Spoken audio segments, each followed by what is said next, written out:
So, who's the top 10 of 2008 in the WWE and TNA?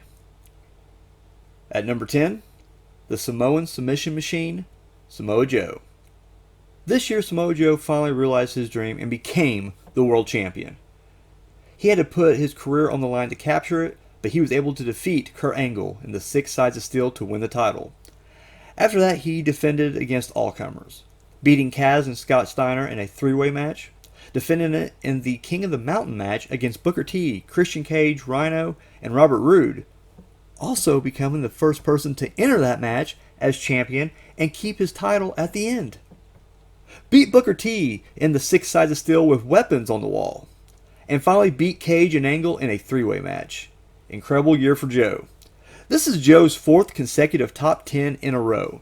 He's 1 year away from tying the record for most consecutive top 10 appearances. He dropped the spot from last year. At number 9, John Cena. Cena's 2007 was cut short due to an injury. He made a surprise return to Royal Rumble. More shocking, he won. He had a huge feud with JBL, facing off in a parking lot brawl and a first blood match. Finally, towards the end of the year, he finally recaptured the world title, beating Chris Jericho.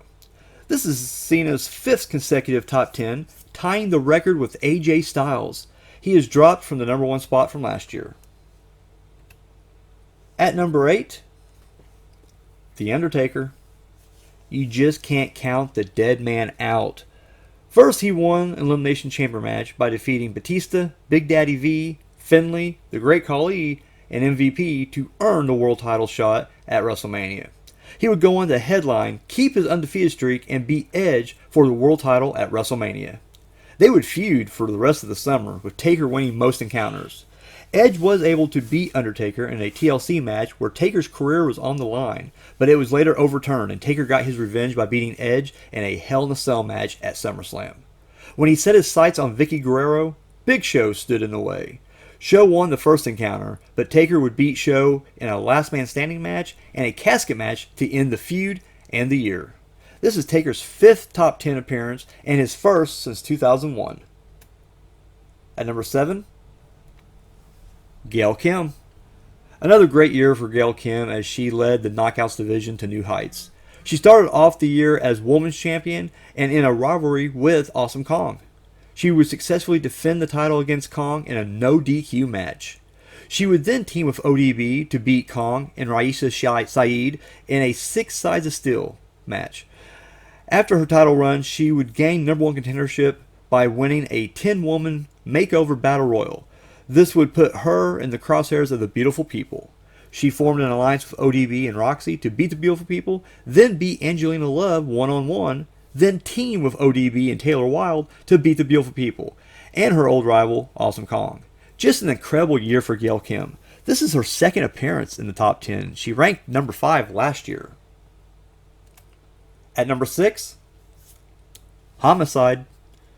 LAX had a huge year, and this was easily the tag team of the year. They started off by beating the Motor City Machine Guns and the Rock and Rave Infection in a triple threat to become the number 1 contenders for the tag titles.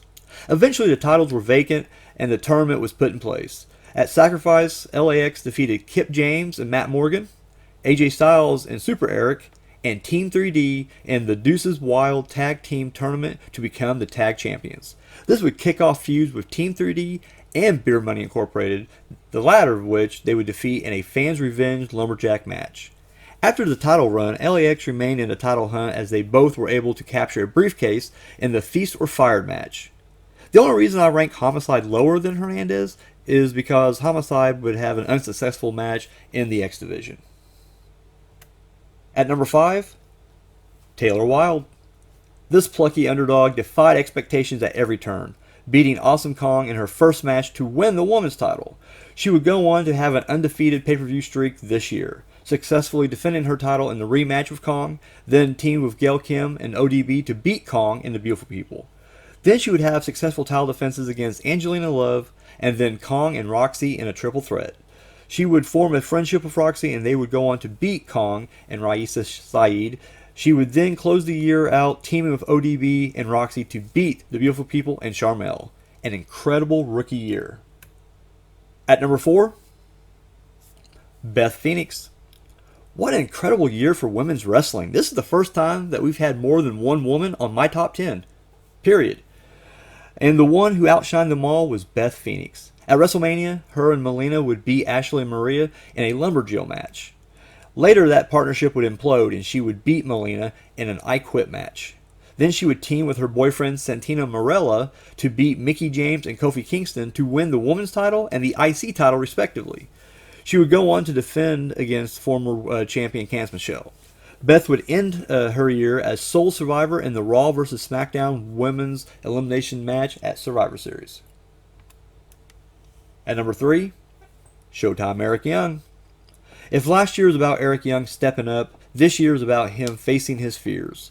When Black Reign and Relic was terrorizing him, he slipped into his fearless alter ego Super Eric. As Super Eric, he and Kaz defeated Reign and Relic and then went on to defeat 5 other teams in a cage match where you had to cuff both members of the team to the cage wall to win.